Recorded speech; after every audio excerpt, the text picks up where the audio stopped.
Hello everyone, आज है 10th October Thursday, Nifty expiry. And आज का मार्केट जो था वो बहुत कंफ्यूजन वाला मार्केट था। मतलब नोबडी नोस कि मार्केट कौन सी डायरेक्शन पकड़ेगा, क्या होगा। बट उससे पहले मैं 2 मिनट का टाइम लेके आपको मिस्टर रतन टाटा जी के बारे में थोड़ी बहुत चीजें जो मैंने सीखी है वो बताना चाहता हूं। आज हमारे बीच में और आपके बीच में वो नहीं रहे, बट मिस्टर रतन टाटा जी से बहुत सारी चीजें ऐसी थी जो हमें सीखनी चाहिए। और ऐसी चीजें थी कि जो मार्केट में भी काम आ सकती है, जो लाइफ में भी काम आ सकती है। और एक अच्छे और सक्सेसफुल बिजनेसमैन भी अगर आपको बनना है तो भी ये सारी लर्निंग जो है वो आपको आपकी लाइफ में इंप्लीमेंट करनी चाहिए। तो मैंने जो सबसे पहली लर्निंग सीखी थी मिस्टर रतन टाटा जी से, वो ये थी कि आपकी लाइफ में अगर उतार चढ़ाव आ रहे हैं, इसका मतलब यह है कि आप कुछ ना कुछ कर रहे हो, कुछ ना कुछ सीख रहे हो या ग्रो हो रहे हो। ईसीजी की लाइन भी जो है वो ऊपर नीचे होती है जब आप जिंदा होते हो तब। जब वो लाइन स्ट्रेट आ जाती है, मतलब एक सीधी रेखा आ जाती है, तो इसका मतलब ये कि आप मर चुके हो।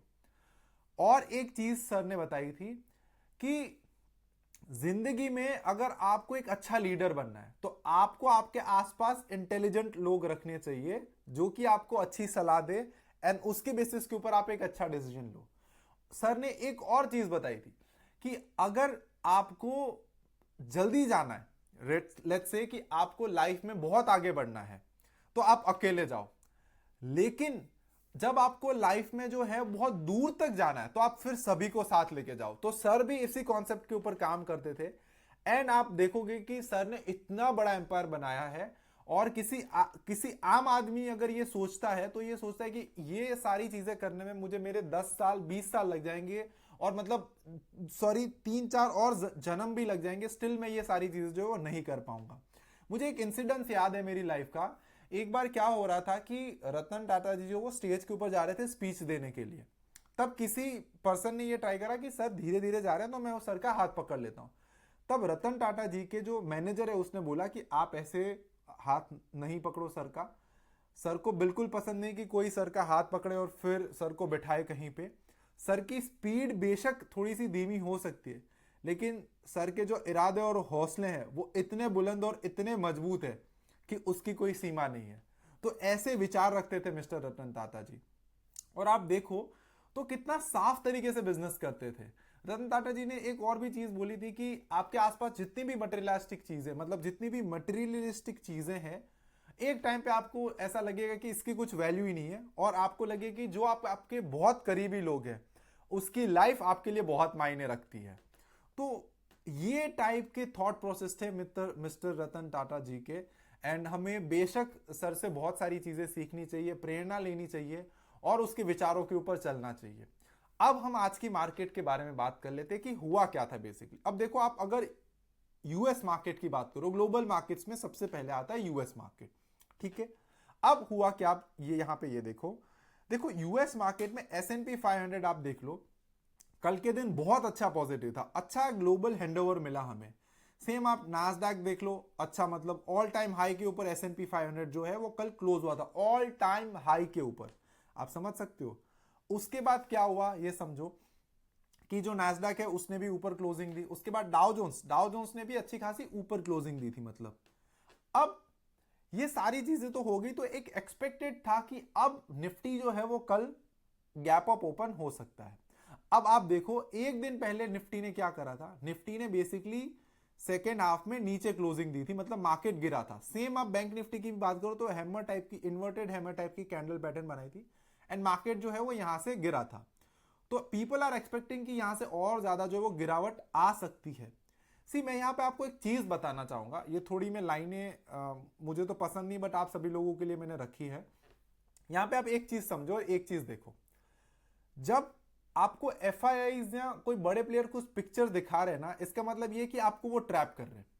जब आपको सारी सारी चीजें क्लियर कट लग रही है और आपको ऐसा लग रहा है ना यहां से मार्केट और गिरेगा, इसका मतलब समझ लो यहां से मार्केट ऊपर जाएगा, नीचे नहीं जाएगा। मैं आपको सिंपल एग्जांपल देता हूं, दो एग्जांपल देता हूं, थोड़ा सा समझना, में जो मैं साइकोलॉजिकल मैं जो समझता हूं ना उस टाइप से आप समझना। यहां पे मार्केट ने ब्रेकआउट दिया, मार्केट यहां से ऊपर गया, सभी लोगों को ये लग रहा था कि अब 56,000 तक तो मार्केट ने रुकना ही नहीं है। हुआ क्या, वहां से डाउन। अब यहां पे जैसे प्रीवियस उसका हाई, जो प्रीवियस उसने अपना एक लो बनाया था, वहां पे मार्केट आ गया और उसको भी ब्रेक कर दिया। सबको क्या लग रहा था मार्केट यहां से और नीचे जाएगा, क्या हुआ वहां से रिवर्स हो गया। तो एफआईएस का पैसा कब बनेगा, जब रिटेलर्स ट्रैप होंगे, राइट। और रिटेलर्स क्या कर रहे हैं, वो बेसिकली चार्ट्स देख के ट्रेड कर रहे हैं। तो जब आप चार्ट्स देख के ट्रेड करोगे और आप ये देखोगे कि सीधा सीधा मुझे ये लग रहा है कि यहां से ब्रेक डाउन है, यहां से ब्रेक आउट है, आप समझ लो आपका लॉस होने वाला है, वो निश्चित है। आपको थोड़ा सा स्मार्ट बनना पड़ेगा। अब मैं आपको कल का थोड़ा ओवरव्यू दे देता हूं। कल भी एफआईआईज ने जो है वो सेलिंग करी हुई थी और डीआईआईज ने बाइंग करी हुई थी। निफ्टी में अराउंड 1200 करोड़ के फ्यूचर्स जो थे वो एफआईआईज ने बेचे थे और बैंक निफ्टी में 2000 करोड़ के बेचे थे।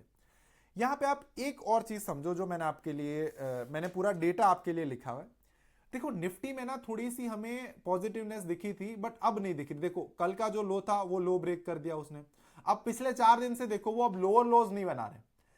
ये कल मतलब 7 अक्टूबर का लो है, उसके बाद उसने फिर ऊपर लो बनाया, उसके बाद फिर ऊपर लो बनाया, और आज के दिन भी जो उसका लो बना है वो ऊपर बना है, ठीक है। तो उसने अपना प्रीवियस लो कोई भी ब्रेक नहीं करा है। सेम टाइम पे आप बैंक निफ्टी की बात करो तो 4 दिन से वो लगातार मार्केट भले ही इतना ऊपर नहीं जा रहा, बट उसने लोअर लोज नहीं बनाए, राइट, प्रीवियस लोज को ब्रेक नहीं करा। तो एक थोड़ी सी जो है पॉजिटिवनेस तो है।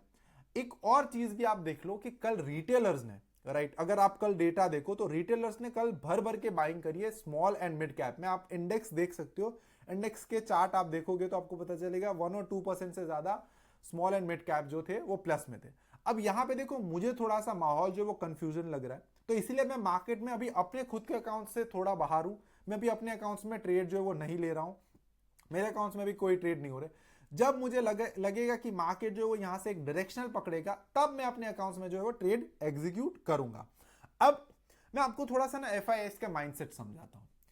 अभी एफआईएस लगातार बेच रहे हैं, मतलब कुछ नहीं सोच रहे, बेच रहे हैं। आपको पता है एफआईआईज ने टोटल 60,000 करोड़ की सेलिंग करी हुई है पिछले 10 से 12 दिनों में। 60,000 करोड़ किसी छोटे से देश की ये जीडीपी हो सकती है। और उसके सामने डीआईआईज ने जो है वो 63,000 करोड़ की बाइंग करी हुई है। बट एफआईएस के साथ साथ रिटेलर्स ने भी बेचा है, तो इसकी वजह से जो है वो मार्केट में हमें ज्यादा डाउननेस देखने मिली है। अब रिटेलर थोड़ा सा क्या होता है पता है, वो बहुत कंजर्वेटिव होता है। थोड़े से गिरावट आने के बाद वो सोचने लगता है बहुत ज्यादा गिरेगा, क्रैश आ जाएगा, ये हो जाएगा। मतलब इसे इस तरीके से बोल सकते हैं कि एक्जुरेट करता है, मतलब मुझे I don't know the proper word, मतलब बड़ा चढ़ा के वो सोचता है अपने दिमाग में, ठीक है। तो ये एक बेसिकली रिटेलर का माइंडसेट है। वो कभी सीधा सीधा नहीं देखता, मार्केट ऊपर जा रहा है मार्केट नीचे जा रहा है, सीधा व्यू के साथ नहीं चलता। हर एक सेकंड पे उसके डिसीजन चेंज होते हैं। दैट इज वाई रिटेलर्स जो है वो लॉस करते हैं, बिकॉज अगर आपके डिसीजन चेंज हो रहे हैं मार्केट में, इट मींस एक सेकंड के ऊपर मार्केट चेंज हो रहा है, और इट मींस आप लॉस करोगे। जब आपके डिसीजन स्ट्रेट फॉरवर्ड होते हैं, चांसेस आर वेरी लो कि आप लॉस करोगे। अब मैं थोड़ा सा आपको एफआईएस के बारे में समझाता हूं। सी एफआईएस अभी क्यों बेच रहे हैं। एफआईएस को पता है कि हम अभी अपना सारी पोजीशन जो हमारे पास है वो सब कुछ बेच देते हैं, हमें जो भी पिछले 1-2 साल से हमने लेके रखा है। देखो दो चीज है, एक तो निफ्टी में 20% से ज्यादा का रिटर्न दे दिया, आईटी ने भी 20% से ज्यादा का रिटर्न दे दिया, निफ्टी मेटल बोल दो, फिर समझ लो निफ्टी ऑटो बोलो, सारे अच्छे अच्छे सेक्टर ने हमारे 20% से ज्यादा का रिटर्न दिया है, एक बैंक निफ्टी को छोड़ के जो 6-7% ही इस साल का उसका रिटर्न है। अब एफआईएस का ये होता है, वो एवरेज रिटर्न देखते हैं और सोचते हैं कि अच्छा जो एवरेज रिटर्न आ रहा है बैंक निफ्टी और इंडियन मार्केट्स का, वो 12 से 15% के बीच में, तो हमें तो अच्छा खासा गेन मिल रहा है। अब हम क्या करते हैं, अपनी पोजीशन सारी एग्जिट कर देते हैं।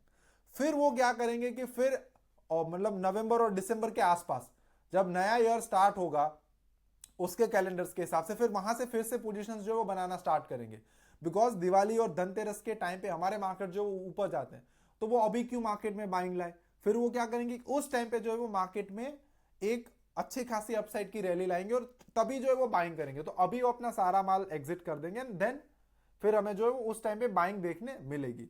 अब थोड़ा सा मैं ना आपको प्राइस एक्शन बताता हूं और आज मेरे ट्रेडिंग की थोड़ी बहुत बात कर लेता हूं, देन मैं आपको दूसरी चीजें भी समझाऊंगा। देखो आज बहुत अच्छी चीज हुई, कल मेरा 4 लाख समथिंग का लॉस हो गया। मैं यहाँ पे आपके सामने ना पास्ट ट्रेड का पीएनएल आपको दिखाता हूं तो आपको ज्यादा समझ में आएगा। अब मैं कल का ही सिर्फ आपको डेटा दिखाऊंगा। सी अभी यहाँ पे ओवरऑल जो पीएनएल चल रहा है ना, that is 8 lakh rupees minus. अब आप बोलो कि सर आप तो लॉस में हो, बट यहाँ पे मैं आपको एक चीज समझाता हूं, हम एज अ इंस्टीट्यूशन किस तरीके से देखते हैं। आप ये समझो, जब हम एक बड़ा फंड संभालते हैं, हमारे पास अभी 100 करोड़ है, हम 100 करोड़ को मैनेज कर रहे हैं, ठीक है, और भी फंड्स है, बट वो सारी चीजें मैं आपके साथ डिस्क्लोज नहीं करना चाहता। अब देखो हम किस तरीके से देखते हैं, हम इस तरीके से नहीं देखते, हमारा अगर 100 करोड़ है तो हम ये देखते हैं कि अच्छा इस 5 करोड़ के ऊपर हमारी ये जो स्ट्रैटेजी चल रही है वो अभी नेगेटिव में है, तो हमारी कोई और स्ट्रैटेजी जो होगी वो पॉजिटिव में होगी, ठीक है। और स्ट्रैटेजीज हम जैसे बनाते हैं, basically we are a systematic algorithmic traders. तो हमारा किस तरीके से होता है कि कोई स्ट्रैटेजी जो है वो किसी किसी मंथ में प्रॉफिट भी देगी, किसी किसी मंथ में लॉस भी देगी। कभी कभी कोई कोई स्ट्रैटेजी एक एक साल तक भी नेगेटिव हो सकती है, बट उसके सामने दूसरी ऐसी स्ट्रैटेजीज होगी जो परफॉर्म करेगी। अब आप समझ लो हमने 100 स्ट्रैटेजी बनाई, तो ऐसा तो 100% फिक्स है कि 100 की 100 स्ट्रैटेजी चलेगी। ऐसा भी हो सकता है कि उसमें से 60 स्ट्रैटेजी चले, 40 ना चले, तो वो 40 इस ईयर में लॉस में होगी, बट नेक्स्ट ईयर वही 40 परफॉर्मेंस करेगी। तो एज अ ट्रेडर आपको ये सोचना है, जब आपके पास एक बड़ा कॉर्पस होता है ना, जैसे देखो हेज फंड्स देखो, म्यूचुअल फंड्स देखो, वो भी एक एक साल के लॉस में होते हैं। तो जब हम लॉस में भी होते हैं तो हम ये नहीं सोचते कि अच्छा हम तो लॉस में, इट मीन्स हमें तो ट्रेडिंग नहीं आती। नहीं, इट मीन्स कि हमारी स्ट्रैटेजीज के हिसाब से भी मार्केट नहीं चल रही है, एंड जब मार्केट हमें फेवर करेगी तब हमारी स्ट्रैटेजीज भी प्रॉफिटेबल हो जाएगी। तो आपको ये माइंडसेट के साथ आना है।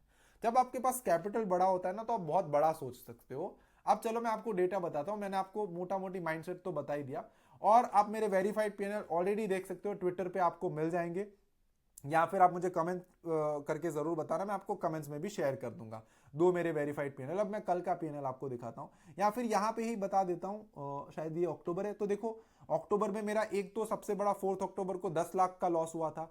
अब कल का लॉस देख लेते, कल देखो 9 अक्टूबर मेरा 4 लाख समथिंग का लॉस हुआ है कल। अब आज जो है हमने, मतलब हम ये तो नहीं बोलेंगे कि बेसिकली हमने लॉस रिकवर करा, बट हमारी स्ट्रैटेजी ने अच्छा परफॉर्म करा, और हमारा जो कल का लॉस था वो रिकवर हो गया, और आज हम 1 लाख रुपए प्रॉफिट में आ गए। अब जो मेरा 8 लाख का लॉस है उसमें ये 5 लाख रुपए ऐड हो जाएंगे, तो मेरा लॉस कितना बचा, only and only 3 lakh rupees, ठीक है। तो इस तरीके से चलती है। अब 2 महीने मेरी स्ट्रैटेजी ने परफॉर्म नहीं करा, बट क्या पता अगले 2 महीने में अच्छा रिटर्न कर दे, उसके सामने मेरी फ्यूचर्स की स्ट्रैटेजी चल रही है। तो you have to think in a that way. अब यहाँ पे आप पीएनएल देख लो, निफ्टी आज कोई स्पाइक्स नहीं आए, सब कुछ स्मूथ चल रहा था। एक टाइम में मुझे थोड़ा ऐसा लग रहा था, देखो 4 लाख का लॉस हुआ, उसके बाद वो आ गया था वापस 3 लाख रुपए के ऊपर। मैंने 2 लाख रुपए भी जाते देखा, और फिर वहां से उसने वापस जो है वो डीके होना स्टार्ट हुआ, एंड 5,11,000 रुपीज के ऊपर हमने जो है वो क्लोज किया, and that is a very good thing for us. अब हमारे फ्यूचर ट्रेड्स की बात कर लेते हैं कि फ्यूचर्स में हमारे पास अभी क्या ट्रेड चला है। मेरे पर्सनल अकाउंट्स में अभी कोई ट्रेड रनिंग नहीं है। फ्यूचर्स में देखो, हमने अभी हमारा जो बैंक निफ्टी की पोजीशन है that is currently intact running, and अभी उसमें 3,000 रुपीज का लॉस चल रहा है। निफ्टी की अगर आप बात करो तो उसमें 1,19,000 रुपीज का प्रॉफिट चल रहा है, हम 36 पॉइंट्स के गेन में है। एक में बाई ट्रेड चल रहा है, एक में सेल ट्रेड चल रहा है। सेम यहाँ पे आप देख सकते हो, मैंने आपको ऑलरेडी बता चुका हूं कि मोतीलाल के अकाउंट्स में आपको पीएनएल जो है वो 100% सही नहीं दिखता, बट आप यहाँ पे सारी चीज देख सकते हो, बिकॉज ये कल के क्लोजिंग से गिनता है, राइट। तो यहाँ पे 3,000 क्वांटिटी निफ्टी के शॉर्ट में है, 975 जो है वो लॉन्ग में है। यहाँ पे मैं आपको ट्रेड बुक भी दिखा देता हूँ, आपको पता चल जाएगा। थोड़ा मैं बड़ा कर देता हूँ, एक सेकेंड। तो यहाँ पे आप देख सकते हो बैंक निफ्टी की जो पोजीशन फिल्ड हुई है that is the average price of 51,794। यहाँ पे आप देख सकते हो 51,793.94, मतलब उसी प्राइस के आसपास मेरी जो है वो ट्रिगर हुई है। एंड निफ्टी की तो जो कल से शॉर्ट की पोजीशन इंटैक्ट थी वो तो वैसे ही रहेगी। आप मेरा कल का वीडियो देख सकते हो, कल हमने सेल साइड की पोजीशन ली हुई, और अगर आप देखना चाहते हो तो मेरी प्रोफाइल पे आके भी देख सकते हो। तो अब ये बेसिकली हमारा मोटा मोटे जो है वो आज का पैनल रहा। टोटल 5 लाख रुपीज प्लस है, और यहाँ पे आप देख सकते हो 1 लाख रुपीज अभी करंटली रनिंग है, तो टोटल 6 लाख रुपीज हुए, ठीक है। अब मेरे अकाउंट्स की बात कर ले तो मेरे अकाउंट्स में अभी कोई पोजीशन नहीं है, because I don't know market अभी क्या करेगी। मार्केट थोड़ी सी कंफ्यूज है, तो इसलिए मैं मार्केट से थोड़ा अभी आउट हूं। जब मुझे लगेगा कि मार्केट में अभी एक क्लियर कट ट्रेंड मिलने वाला है, देन मैं भी अपनी पोजीशन जो है वो मार्केट के साइड बना लूंगा। अब थोड़ा बहुत एनालिसिस कर लेते हैं आज का, कि आज मार्केट ने क्या करा। 15 मिनट का टाइम फ्रेम जो ओपन करते हैं, यहां से आप मार्केट को देखना स्टार्ट करना। मैं ज़रूरत के चार्ट्स में आपको दिखाता हूं ताकि आपको ना आप इजीली समझ पाओ। मैं कंफ्यूजन कोई क्रिएट नहीं करना चाहता आप सभी लोगों के साथ, ताकि आप बेटर एक डिसीजन जो है वो बना पाओ। मैं 15 मिनट टाइम फ्रेम कर देता हूं ओपन, एंड यहाँ पे मैं जो है एक लाइन भी आप सभी लोगों के लिए ड्रॉ कर देता हूं कि आज का मार्केट क्या रहा। बेसिकली दिस इज 10 अक्टूबर। तो यहां से हम देखते हैं आज का चार्ट। अब देखो, जब आप प्राइस एक्शन भी रीड करते हो ना, तो प्राइस एक्शन का मतलब नहीं है कि आप कैंडल्स देखो, आप बेसिकली टिक्स भी देख सकते हो, आप ऊपर की क्लोजिंग भी देख सकते हो। बट आज भी जनरल हुआ क्या है आप ये देखो। देखो, सबसे पहले मार्केट ने ओपनिंग की, मैं 5 मिनट्स करूं आपको ज्यादा अच्छे तरीके से मैं समझा पाऊंगा। देखो, मार्केट ओपन हुआ gap up. Gap up open क्यों हुआ? बिकॉज ग्लोबल हैंडओवर जो था वो अच्छा मिला था। उसके बाद देखो ऊपर गया। अब यहां पे आप देख सकते हो कि DIS ट्राई तो कर रहे हैं मार्केट को ऊपर ले जाने की, बट अल्टीमेटली मैं आपको बता दूं DIS कभी ऊपर नहीं ले जाते मार्केट को। इसके पीछे का रीजन क्या है मैं बताऊं। DIS ऐसे होते हैं कि वो धीरे धीरे से अपनी पोजीशन बनाते हो और अपने आसपास जितना भी कॉर्पस है उसको खाली करते हैं। FIS क्या होते हैं कि अगर उसको मार्केट को ऊपर ले जाना तो फिर वो एवरेज प्राइस नहीं देखते, फिर वो बाय बाय बाय करते रहते हैं। तो प्राइस हर बार वो हायर प्राइस के ऊपर खरीदते रहते हैं, तो प्राइसेस जो है वो ऊपर जाती है। जब वो बेचते भी हैं तो हर बार लोअर प्राइस के ऊपर बेचते रहते हैं, तो मार्केट जो है वो नीचे चली जाती है। इस तरीके से FIs और DIs जो है वो काम करते हैं। बट हर बार FIs ही जो है वो मार्केट में मोमेंटम लाते हैं। DIs बेसिकली शांत प्लेयर्स होते हैं, वो इतना ज्यादा हड़बड़ी में नहीं करते, बिकॉज जो पैसे हैं वो उसके खुद के नहीं है। FIs के पास जो है वो HNIs के पैसे होते हैं, FPIs के पैसे होते हैं, राइट, बैंक्स के पैसे होते हैं। तो वो कुछ भी गेम प्ले आउट कर सकते हैं, बिकॉज उसको कैसे भी करके रिटर्न बनाना है। अब यहां पे आप देखो बाइंग हुई, फिर वापस जो है मार्केट में करेक्शन आ गई। मतलब करेक्शन मतलब छोटी बहुत मार्केट नीचे आई, फिर साइडवेज, फिर ऊपर, फिर वहां से नीचे, और लास्ट में जो है वो आसपास मार्केट ने क्लोजिंग दी। तो इसको कोई हम ये नहीं बोलेंगे कि मार्केट में बुलिशनेस आ गई। अब यहां पे ध्यान से देखो तो और कुछ नहीं हुआ है। बेसिकली मैं डेली टाइम फ्रेम का चार्ट जो है ओपन कर देता हूं। मार्केट फिर से देखो, मैंने यहाँ पे जो आपके लिए लेवल्स ड्रॉ करके रखे हुए ना, आप ये प्लीज ये सारे लेवल्स अपने चार्ट्स में भी ड्रॉ कर लो। ये इस लेवल को मार्केट रिस्पेक्ट करेगा। ये लेवल ये ऐसे ही नहीं ड्रॉ करे। मैंने हर बार ये देखा कि कहां पे मतलब किस, देखो मैं बहुत सारी चीजें देखता हूं और उसके बाद सारी चीजें ड्रॉ करता हूं, ठीक है। कई बार मैंने ये भी देखो कि इस टाइम पे ऑप्शन की स्ट्राइक प्राइस के ऊपर इतना वॉल्यूम था, तो मैं वो लेवल मार्क कर देता हूं। और दूसरी बार भी वो लेवल को मार्केट जो है वो ज्यादा रिस्पेक्ट करता है। फ्यूचर्स में OI कहां पे ज्यादा बना था, फिर फ्यूचर्स में कौन सी प्राइस के पास ज्यादा पोजीशंस बनी हुई थी, कहां पे ज्यादा जो है वो वॉल्यूम्स आया था, किस टाइम के ऊपर आया था, फिर अभी उसके साथ डेटा क्या बोल रहा है, FIs ने उस टाइम पे क्या करा हुआ था, उस टाइम पे प्राइस ने क्या रिएक्शन दिया था। तो वो सारी चीजें देख के जो है वो मैं लेवल्स जो है वो ड्रॉ करता हूं। तो इसीलिए मेरे लेवल्स को मार्केट जो है वो रिस्पेक्ट करता है। मैंने 4 दिन से इसमें कोई चेंजेस नहीं करे। आपको ये अगर लग रहा है कि मैंने ये देख के एडजस्ट करे, तो आप मेरे प्रीवियस वीडियोस देख सकते हो, सेम मैंने ये ड्रॉ करे जब ये ब्रेक होगा। अब देखो यहाँ पे अगर आप प्राइस एक्शन देखो ना, तो प्राइस एक्शन अभी क्या बोल रहा है कि मार्केट यहाँ पे ऊपर आ गया, अब ये यहाँ तक ऊपर आ सकता है, एंड फिर वहां से मार्केट जो है वो करेक्ट कर सकता है। ये बेसिकली प्राइस एक्शन बोलता है। बिकॉज मार्केट जो है, अगर मैं यहाँ पे आपको दिखाऊं, एक सेकेंड का मुझे आप टाइम देना, तो मार्केट जो है ऑलवेज जिगजैग फॉर्म में चलता है। तो देखो ये यहां से ऊपर आया, फिर यहां से नीचे गिरा, फिर यहां से ऊपर आया, यहां से नीचे गिरा। अब ये यहां से फिर से ऊपर यहां तक आ सकता है, फिर मार्केट जो है वो एक डाउननेस दिखाएगा। क्यों? इसके पीछे का रीजन क्या है?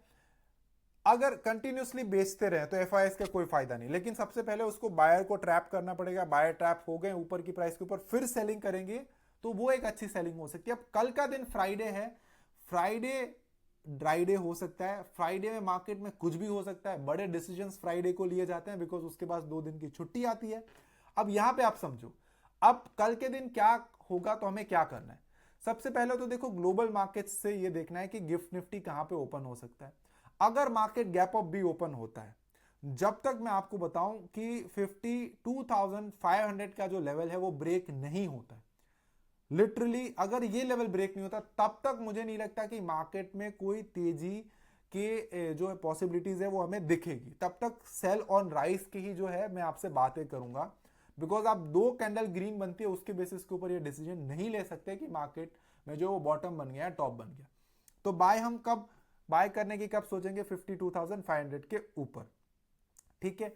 सेम टाइम पे अगर आप निफ्टी की बात करो तो 25,500 के ऊपर ही जो है हम बाय करने का सोचेंगे, उससे पहले जरा भी बाय करने का नहीं सोचेंगे, उससे पहले सेल ऑन राइज।